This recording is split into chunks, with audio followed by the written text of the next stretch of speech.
even while living on the ship, going on deployments, workouts, underways, all of that, the first thing that you have to do as soon as you wake up, as soon as your feet hit that floor, is make your bed, make your rack, make your bunk. It is the first thing. This is beat into you. You literally do drills about making your bed, how to make it, how to fold your sheets, how to do that 45-degree cut, what side your pillow faces. Obviously, once you go to the ship, it's not that strict, but you still have to make your bed every single day. Your blanket has to be folded or rolled up in a specific way at the end. Um, Same thing, your pillow has to be a certain way. Your sheets has to be like a specific color, material, etc.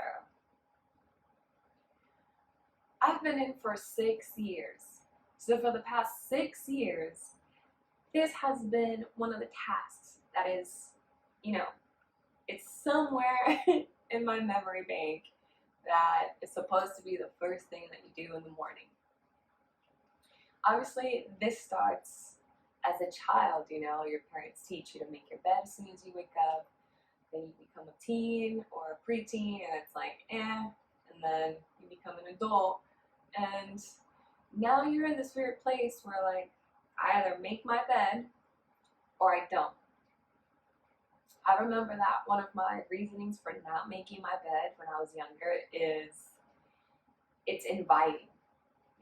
I like coming home from school or coming home from work or coming home from a long day, walking into my room and have my sheets all messed up because it just looks so comfy and cozy and warm, right?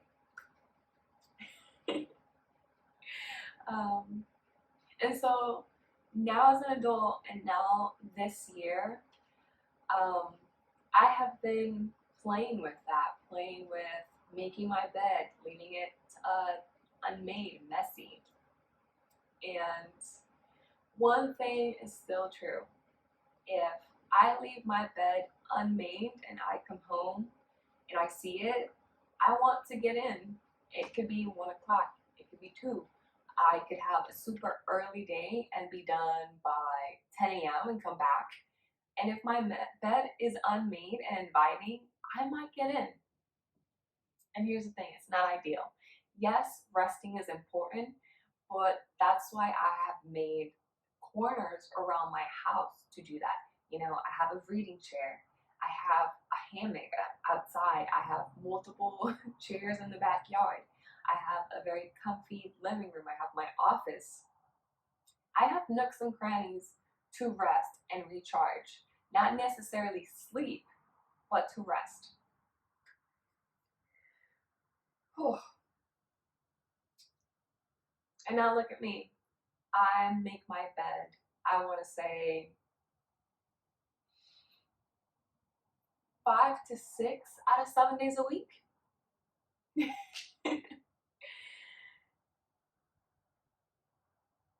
To be honest, I used to think it was dumb. Sometimes I'm like, what's the point? But as somebody that, deals with mental health,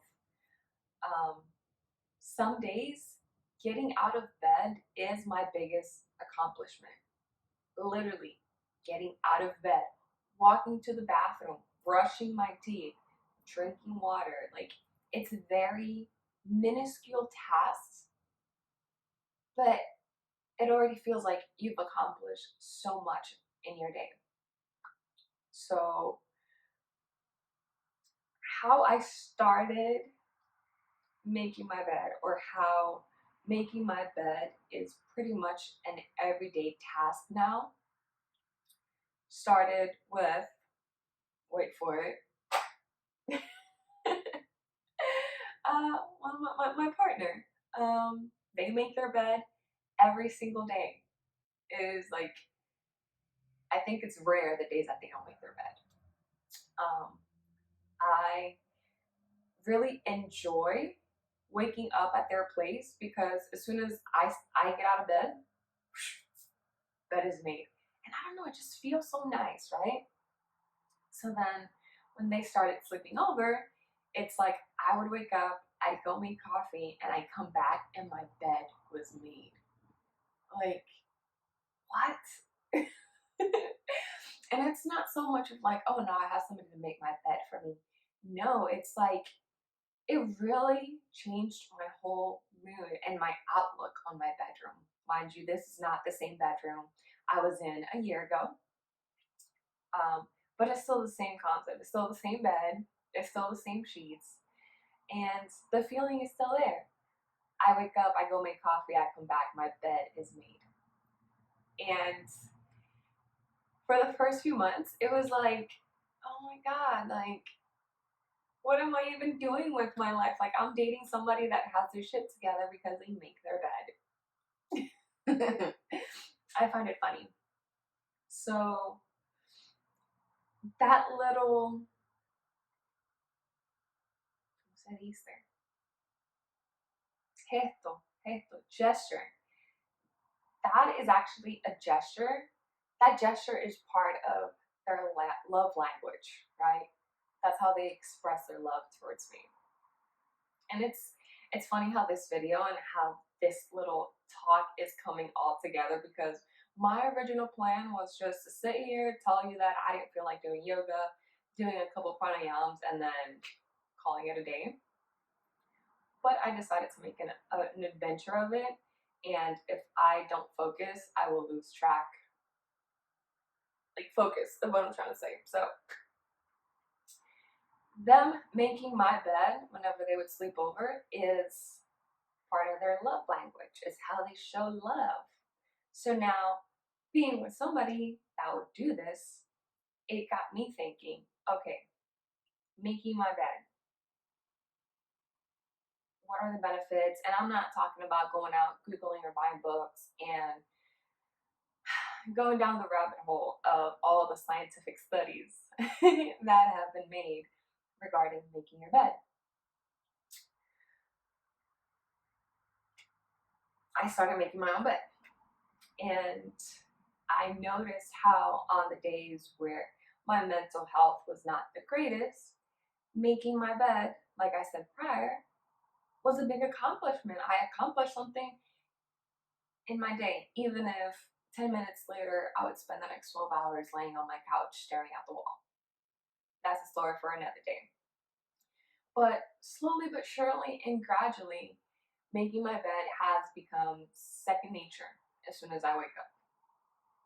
I try to catch myself before I get immersed in the things that I'm doing. So I'll wake up, I'll go take care of my humanly needs. I'll go put on a pot of coffee and boom, make my bed.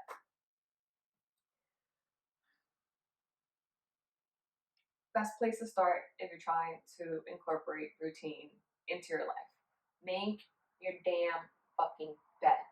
I'm not your mom, but I am the mom in my group. I am the mom of my friends.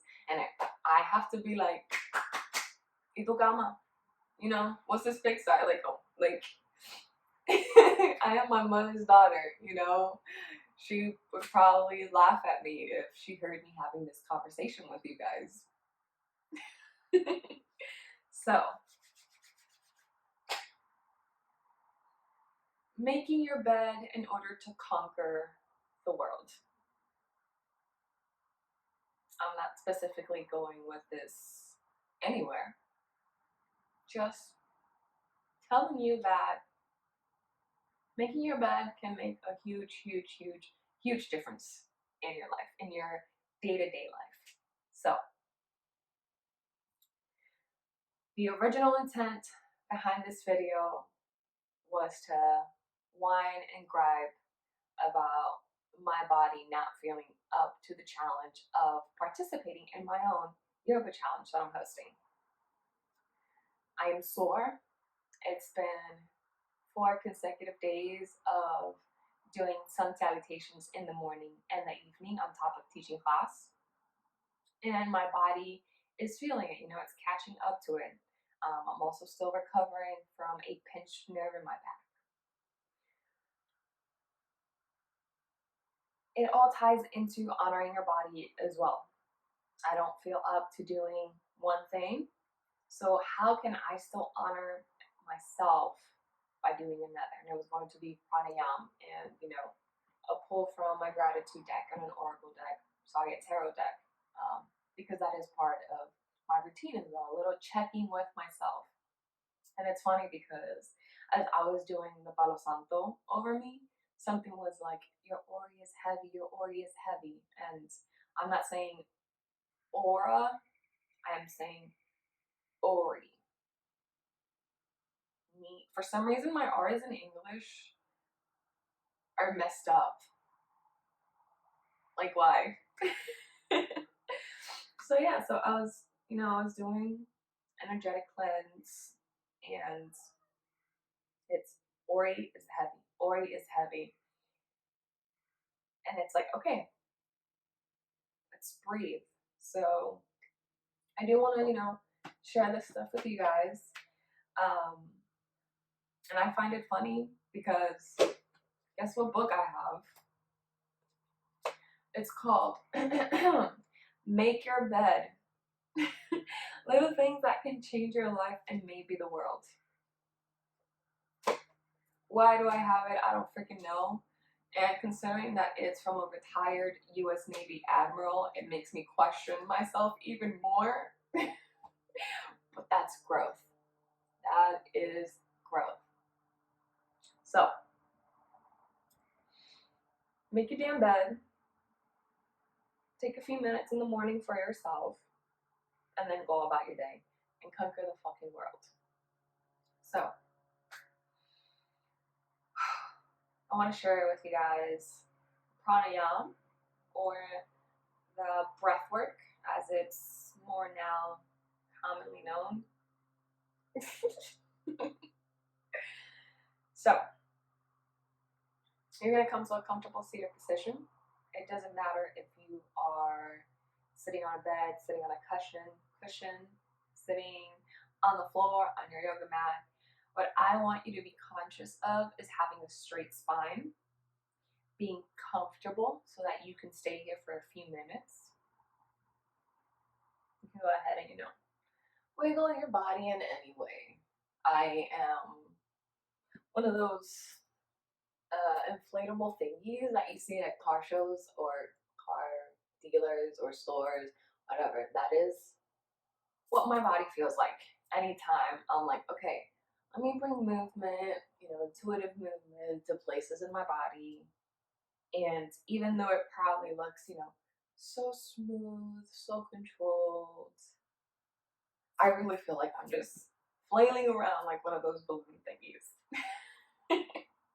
So, comfortable seated position, crisscross, half lotus, full lotus, however you want to sit with your legs, spine straight.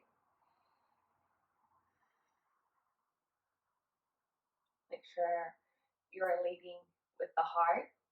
And today is Wednesday, the perfect day to work with heart openers and just opening yourself up to what your day may bring and what the universe has in store for you, because it is goddamn fucking amazing. Okay, enough with the cussing. Chest, heart forward, your shoulders slightly back, and you're gonna make sure that your chin is parallel to the floor. You don't want to be looking up here, you don't want to be all the way down here. You want to minimize a strain on your neck. You want no strain on your neck. So, once you're here, once you've hit all those tip points, your belly, your abdominals, you're going to engage your core, right? Engage your core, your navel. Try to take it to your spine. Make sure your rib cage is hugging your body. And I know sometimes like these little yoga sayings or yoga talk sounds weird and doesn't make sense until you're actually doing it. It's like, oh, ribs hugging my body, snatching that waist. So once you're here, go ahead and you can either place your arms on your knees So your elbows are bent, you're just here relaxed. Or you can lengthen your arms. Take your meditation mudra, your mudra. You're gonna press into your knees, and that's actually gonna help facilitate bringing the chest forward. So once you do that, you can either stay here or again, just release your arms, palms facing up, and go ahead and close your eyes.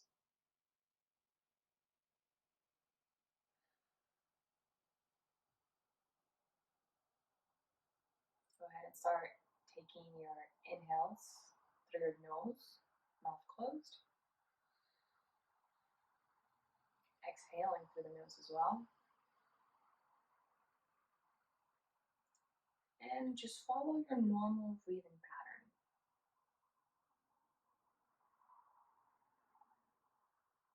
You can make your breath audible,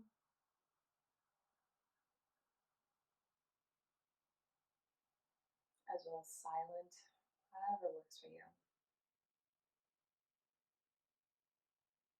I also want to interject that there is a correlation to how your hands fall whenever you are trying to meditate. You've noticed that my fingers are a little bit curled, I got little claws going on. You know, I can admit it, I'm a little stressed, I'm tense. Eventually, down the road, daily practice, daily meditation, you know, my hands will just fall fully open and just receiving all that beautiful energy. And that's okay. You know, you can place your hands however you want, it doesn't matter. Just make sure you are open to receive.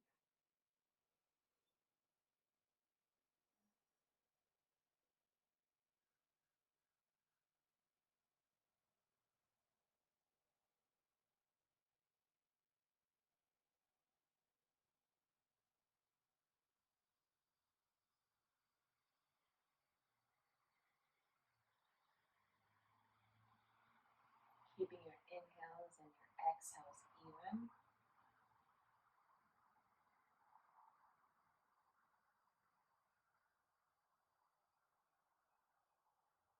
Or perhaps even elongating your exhales.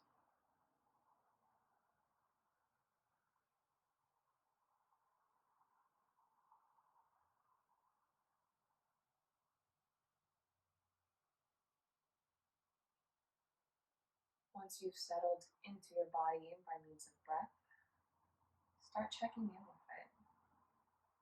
Start from your toes. Go ahead and give them a little wiggle.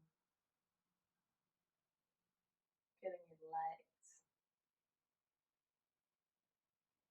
How are your hips doing? You know, we tend to hold a lot of tension here. That is our emotional center.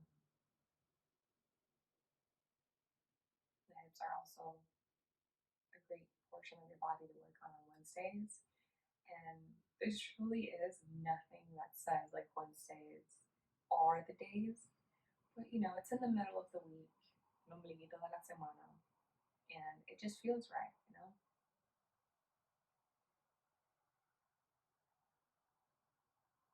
So after checking in with your pelvis, continue up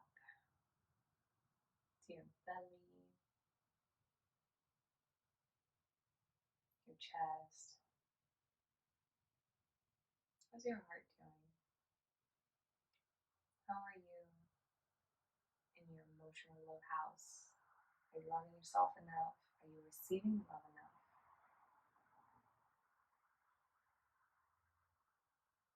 Going up with your neck.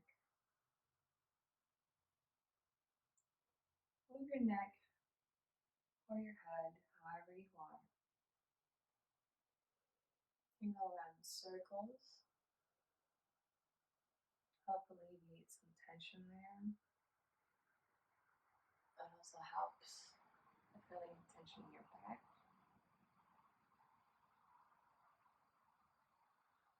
You can also look side to side.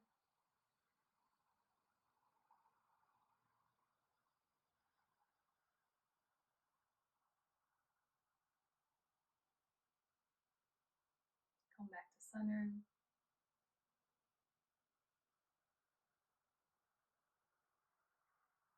I'm going to take a few inhales, and while doing so, we're going to move our arms.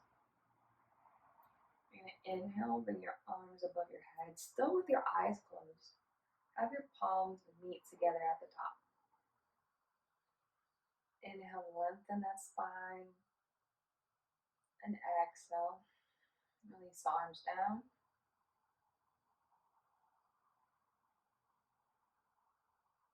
Rotate palms up. Inhale.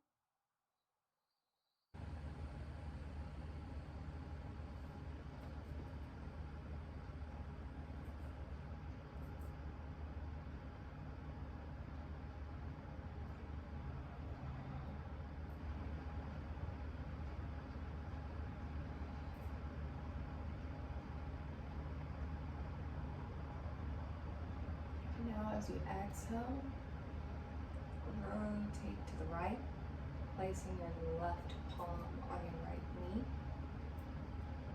Take a spiral twist right here, ever so gently. Inhale, come up to center, and exhale, twist to the left.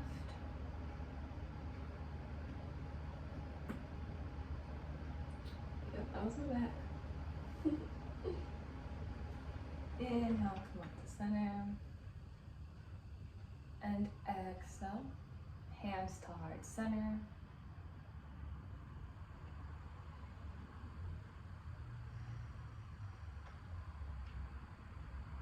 Go ahead and place top of your hands on your knees and slowly open your eyes. So the pranayama, or the breath work that I want to share today, I like incorporating in during my morning meditation or at the end of my yoga practice. You know, it depends, you can throw it in anywhere. But it's called Nadi Shodhana, alternate nostril breathing. So pretty much what this does is it balances out your nervous system. I'm trying to think of, what's it called? It's not a diagram. It's a picture. It's like as you breathe, like what exactly is connecting. Like your brain is connected to your right side is connected to your left to your right, and the body, it's just comment below if you want to learn more about that, and I will speak on that. So Nadi Shodhana, really the only thing you have to do is sit upright. Your hands, fingers, I have seen multiple variations as to how to place your hands. When I first started incorporating this with my meditation teacher, it was like this.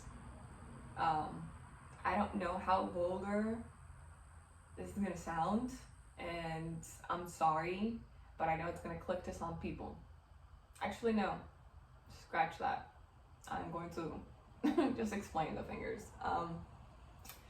When I first started practicing Nadi Shodhana, it was thumb, peace fingers, ring finger folded, and then pinky finger, right? So this way, your palm is facing your face.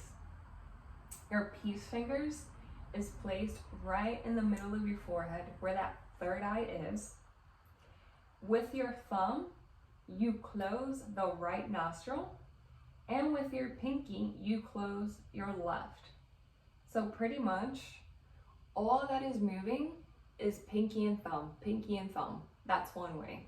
It's a little bit more challenging because as the ring finger is bent here, a lot of people tend to move the head or just lean into it, and it just creates a whole nother mess. So for option 2, spirit fingers, no, I'm just kidding. You are going to fold or bend your peace fingers, and you are going to keep your pinky and your ring finger up.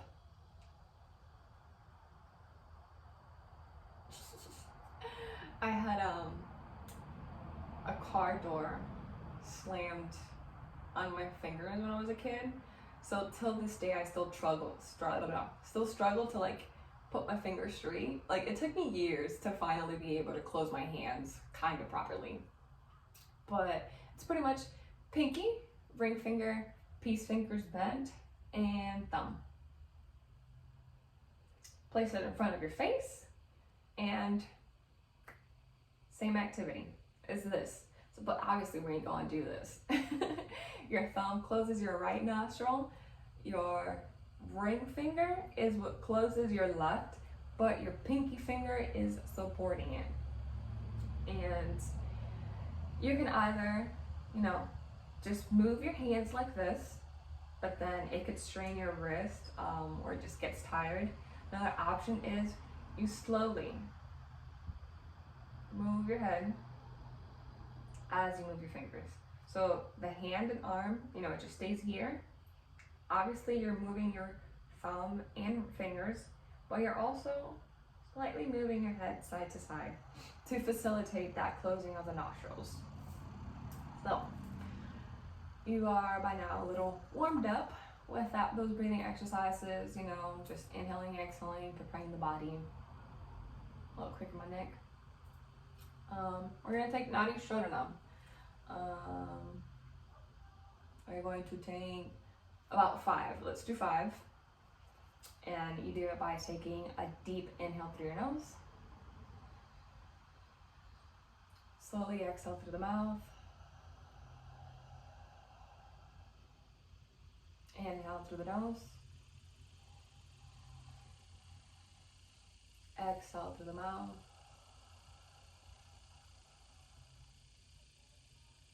Inhale through the nose. Hold the breath. Take your finger variation. Place it in front of your heart face. Exhale through the nose. Through the mouth. Go ahead and close that right nostril. And inhale through the left for 1.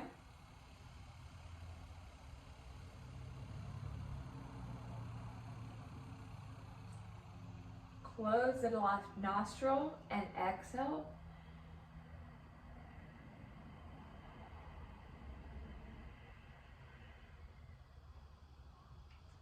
Inhale through the right.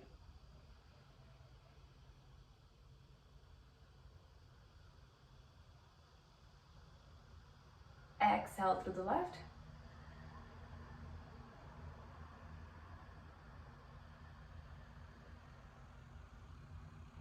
Inhale through the left.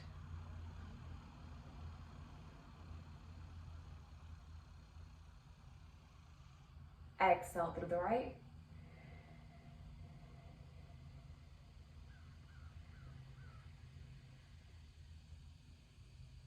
Inhale through the right.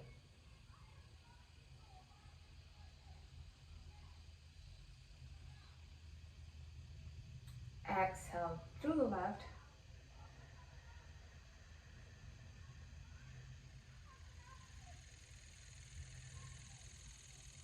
Inhale through the left.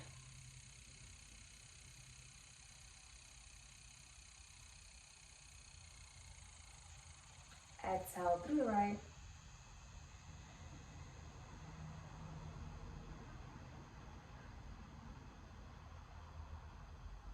Inhale through the right.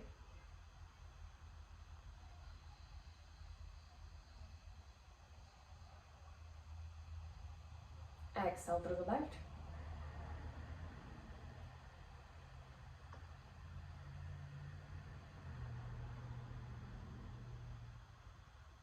Place the hands. Take a deep inhale through the nose. Exhale. Slowly into the mouth.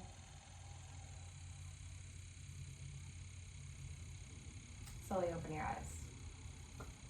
So, maybe you were able to hear the differences and even physically see how doing my inhales without incorporating my ujjayi breath or that ocean's breath, it was strenuous. I struggled with filling my chest up with air versus doing it with Ujjayi breath, I was able to inhale and exhale more controlled, more slowly and consciously.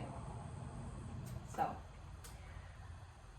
either early in the morning, right before your practice, at the end of your practice, or even before bed. And even better, throughout the day, whenever you're feeling stressed, whenever your mind is going a million miles a minute, take a moment, incorporate a few rounds of Nadi Shodhana, and come back to your center. So, go ahead, practice this, incorporate it whenever you seem fit. If you have any questions, feel free to reach out to me. Don't forget, this is actually one of my favorite pranayama exercises to incorporate when I'm teaching yoga.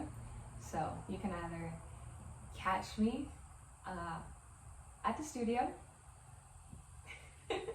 or you can join me for stay-at-home yoga, and you can find the link for either one on my website, my Instagram page, Facebook, and I'll link it below. Now for the little, I don't like cherries and I'm not a fan of sprinkles, but for that drizzle of chocolate, or that, what's it called when you do whipped cream? A dollop? Let's just go for the drizzle of chocolate. Like I mentioned before,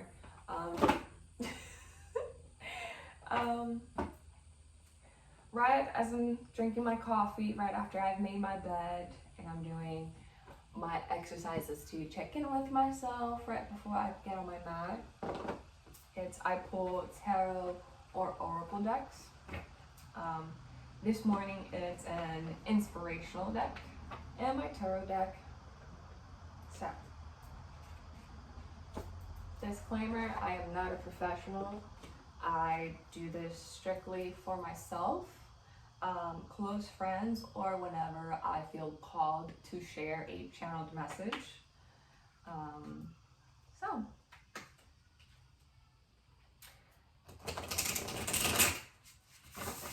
my hopes is that whenever you do watch this video, the message resonates with you, whether it's morning, afternoon, evening, or if you're watching it for the umpteenth time, which I would greatly appreciate that. Go ahead, take the cards,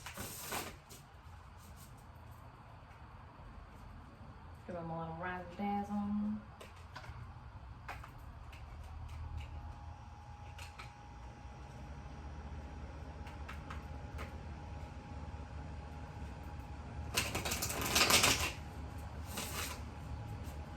I find it very interesting sometimes whenever I'm shuffling my decks. One will catch my eye, and then I'll reshuffle a few more times, and for some reason, whenever I do my cut or whenever I do a jumping card, that is the card that comes out. So, a card did catch my eye. I don't know if that's the one that might come out, but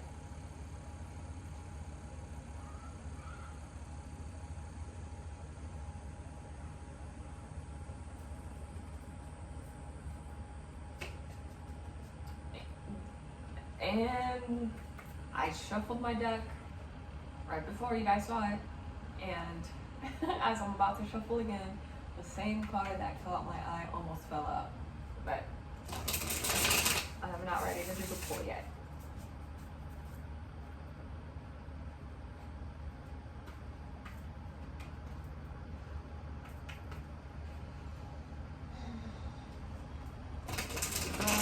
Take my time to connect, and I always ask the universe, spirit, divine, angels, guides, ancestors, whatever energy is around me, to show me a message, show me what I need to know or what I need to hear on the given day or moment.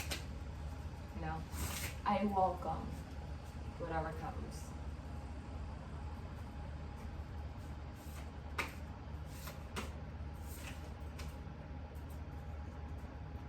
2 cards, okay. That was pretty quick.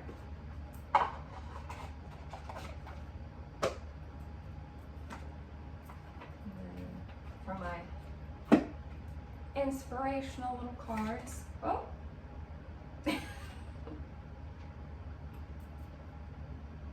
This is beautiful! And it's so funny because I literally said something similar to this yesterday. Okay, I'm not gonna cry. I'm not gonna put that on the internet. So, card 1. Oh.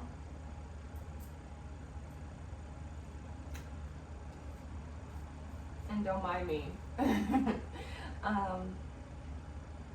It's just that the second card. So a lot of people believe that when you get reversed cards, it's ominous and something is like, oh, evil's coming, blah, blah. No. For me, a reversed card is that it symbolizes that you have to pay extra attention to what that message is. And what I'm interpreting from this is like, child, be careful, and not as in a bad, ominous way. It's more like, be conscious. So, I'm just going to go off the book. I'll do my channeling another time. Obviously, I do put in my tidbits, but, you know.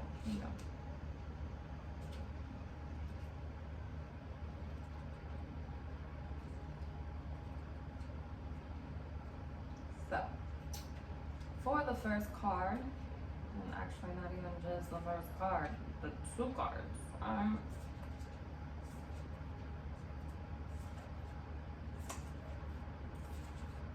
Here we go. So 2 major arcana cards. So big. Galgalo.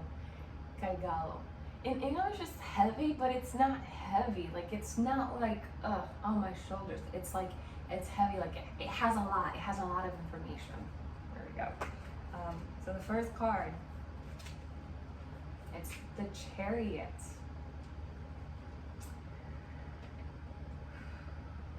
So, for the Chariot, it's saying that what this represents is speed in action, determination, harnessing, success, travel, which is, oof.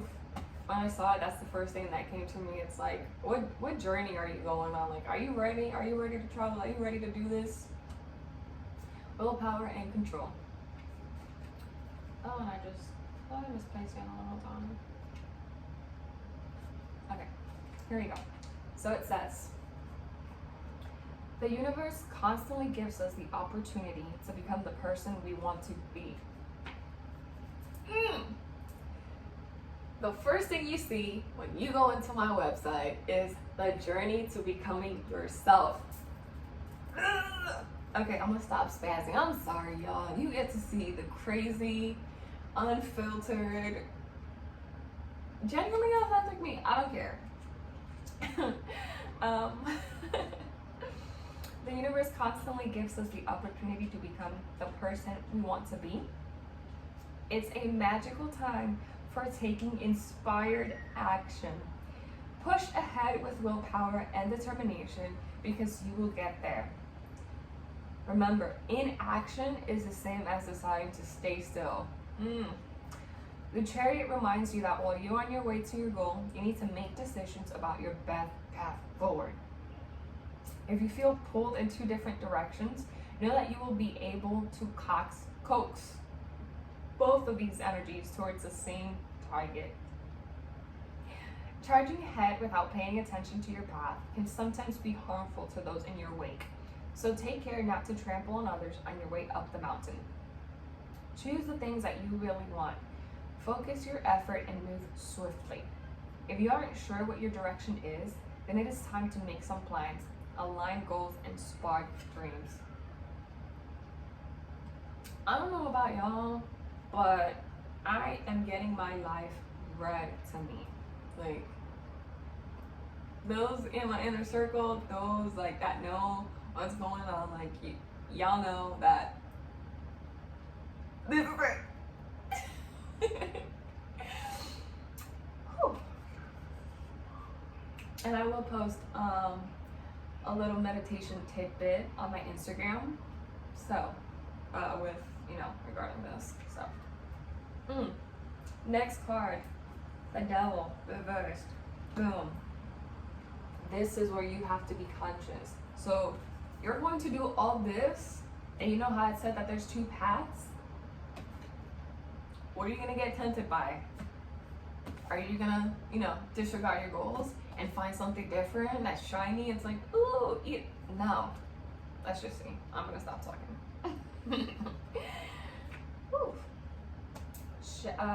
Reverse, the Devil. Realizing that you're giving your power away, feeling helpless, breaking the chains, release, liberation, and the cusp of breakthrough. The Devil reaches out his hand, granting a release from the mundane with promises of earthly and material pleasures. What did I say? Shiny. Ooh, give me now. While sometimes this release is healthy and necessary, he hides the fact that he offers everything you can become addicted to, from alcohol, drugs, work, and sex, to more nuances addictions like codependent relationships, or how others make you feel. Anything that can entrap you or overtake your life can be harmful in excess. Moderation is key. The Devil is a nudge to delve into your shadows. He will bring you there, and then it's up to you to either fall fully into darkness or to work on healing your own relationship with your beautiful heart. Illuminate the things that are vying for your time, your energy, and your love that leave you feeling empty. Remember that addictions don't necessarily look scary or demonic until they do. Seek liberation from the bindings that are keeping you trapped and untether yourself. In darkness, look to fragmented aspects of the self as a source of light. You need to do your shadow work to accomplish your damn goals. I don't care what anybody says. You are a dual human being. You are magical, you're light, you are darkness, you are good, you are evil, you are this, you are that. You have to find a balance. And I am preaching to myself because I'm looking at myself, and I am like, whenever I do like stuff and I'm all over the place, it's not necessarily towards you guys, it's more me to myself. And while I was recording this video, I got a call from my therapist. No shame, own up to it. It's 2020. You need to heal. You need to do your work no matter what it encompasses. So she called me, we were talking, and she asked me a question, and I went into it. And literally she said balance. You need to bring yourself to balance. All of this that's going on in here, we need to balance that shit out. So, for the little inspirational gratitude message, when I started counting my blessings, my whole life turned around. That did not work out. I wanted to do a little flippy. That being said, on top of making your bed every morning, before you even put your feet on the ground, as soon as you open your eyes, name 3 things that you're thankful for. Today, I was thankful that I gave myself ample time to rest. That's 1. 2, I was thankful that I have a beautiful house. I have a roof over my head, that it truly does reflect my inner being. So it's like a sanctuary. So I'm grateful I have a sanctuary. And 3, I'm grateful that I even woke up. Like it's fucking amazing, this life that we get to live. And believe it or not,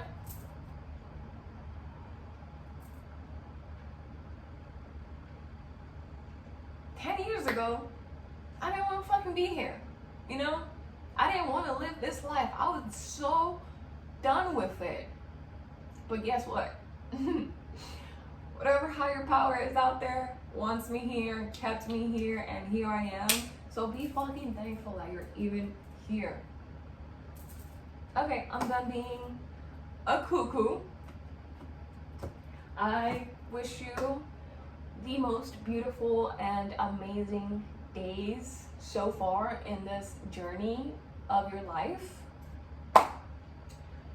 I greatly appreciate you. I love you. Doesn't matter if I don't know you, and oh my god, Yvette, what are you doing to me? This is another one of my friends, and it's funny because my middle name, there, I just put myself out. My middle name is Yvette. What's up? Her name is Yvette as well.